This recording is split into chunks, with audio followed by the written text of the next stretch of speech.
you said this was an all-time defense.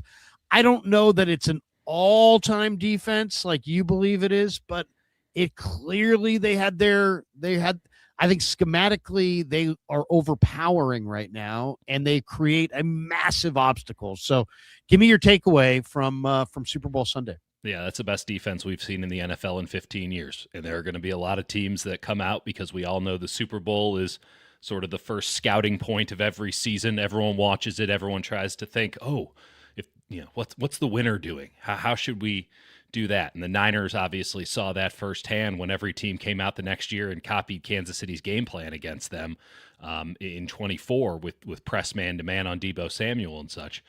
I think there's going to be a lot of scoring in the NFL next year because there's going to be a lot of defensive coordinators who are like, we're going to try the Seahawks plan. And they cannot do the Seahawks plan because that thing has been built from the ground up to be an absolute dominating force. Again, I think the best defense in the NFL in 15 years. And when Sam Darnold just doesn't screw up and the Patriots have a roster that has been assembled with duct tape, spit, and bubble gum outside of their quarterback, with a lot of good players, don't get me wrong, but still a team that had been drafting in the top 5 perennially, but not enough to where you had this high floor, a lot of free agents coming in, 30 new players, I think, for the Patriots this year.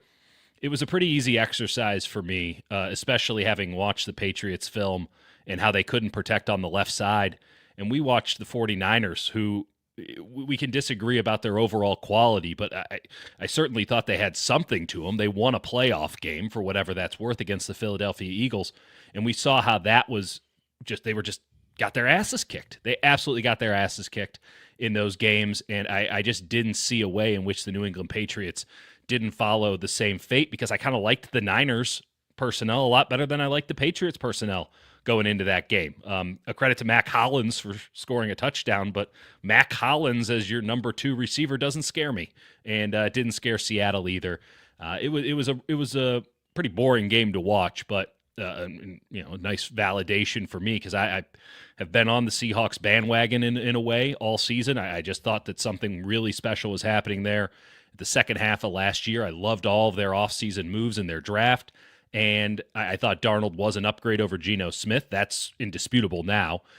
So I've been talking up the Seahawks, and sometime I'd say about Halloween, I'm just like, it's on. Like, this is it. This is the team. And the only team that I thought could give them any business turned out to be the only team that could give them the business, which was the Rams, who were built with the sole intent in a lot of ways of counteracting what Seattle does on their defense. So very curious to see what Kyle Shanahan does in the same vein. He'll be a year behind, and he'll have the scars from those 2 playoff battles and sort of a play-in battle, as it were, in Week 18. But it's not as if the Niners are all that far off. I know that sounds like wish casting and such, but Seattle's in an extremely good spot. They're at the top of the mountain. Very hard to stay at the top of the mountain, especially if you're a defense-first team. That's just not how the league is built to succeed. You're not supposed to be a great defense year in and year out in the NFL. And maybe they're the team that can buck that trend and stay at number 1 year in and year out for a while. But I imagine the defense not being sticky, even that defense, they're going to have a bit of regression there just naturally, and then it puts more onus on an offense that's going to have to go to another offensive coordinator after Clint Kubiak takes the Raiders job. And frankly, I wasn't even the biggest Clint Kubiak fan throughout the season. Good luck to the Raiders with that. But it's going to be very interesting. Obviously, the Rams still a team to go, but if the Niners want to, if they want to play ball, it's not like the Dodgers and the Giants, right? Like, you can get back in the game with one really good offseason. And I was going through some of the Super Bowl odds today, Larry, and there's a lot of numbers that, they're like the Chargers at 15-1. I like the Vikings at 50-1. But I think that the Niners number now, which is somewhere around 16-1, I think that's about as good of a value as you're ever going to get on the San Francisco 49ers going into this offseason. And if we're rolling over our profits, I would say maybe get in on that action while you can. Well, I mean, I got to say, before I'd be willing to throw any shekels on the 49ers, they're going to have to do several things to improve their situation. I do like the Chargers with what they're doing with Gase and McDaniel, and I think Harbaugh has broadened his kind of offensive scope, and I think that's probably going to be a good thing. And so we'll see. They do those Minter, but I do kind of think the Chargers, Jim's building something. He always seems like he always is. Yeah. The Seahawks have the 6th most cap space in the NFL going into the offseason, Mhm. at $73 million.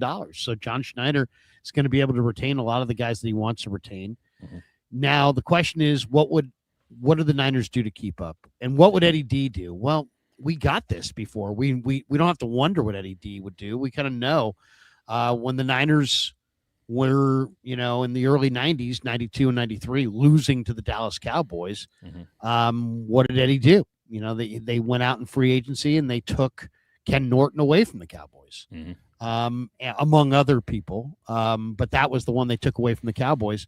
And I think if you're the 49ers, you probably should consider doing that. I mean, Yeah. Seattle has Boye Mafe. They've got Kobe Bryant. They've got Canine, who's the Super Bowl MVP. They've got a bunch of different free agents out there that, Tariq Woolen and others that could help the 49ers.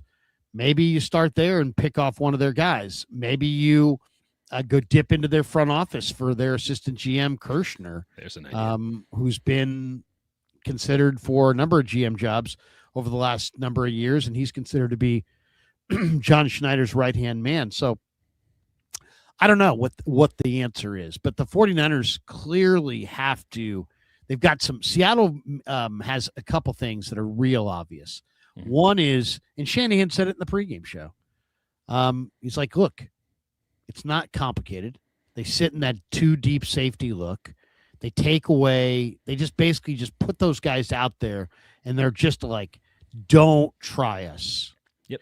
And everything, and then they give you a real light box with some undersized second level defenders like Drake Thomas, and they lure you into running. But then their defensive front is a wall, even without Puna Ford. It was a wall when they had Puna, and now Puna's also a wall. He's just a wall for the Rams.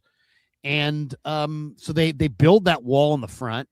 Jaron Reed, very hard to move. Byron Murphy, hard to move. Leonard Williams, that's their 3 tackles. They're really, really, really strong. DeMarcus Lawrence sets a wicked edge for at this point in his career. He's not the burner that he was off the edge, but he's so strong, functionally strong. So they're really strong up front.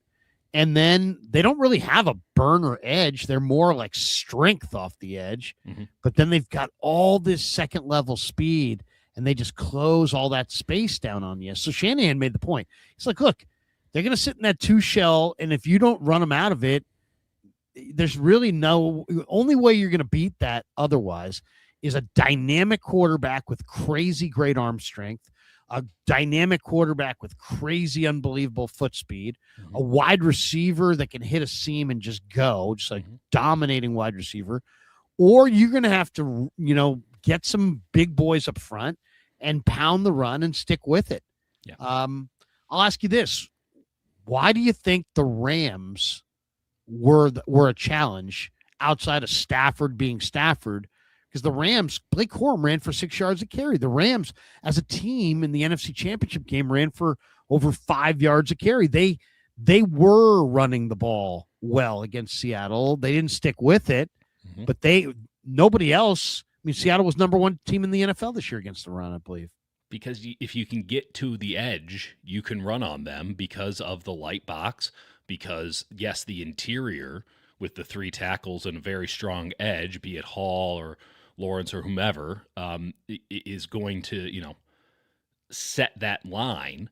But if you can get to the perimeter, if you can get to the numbers, if you can stretch it, you can really do some damage if you can get those blocks.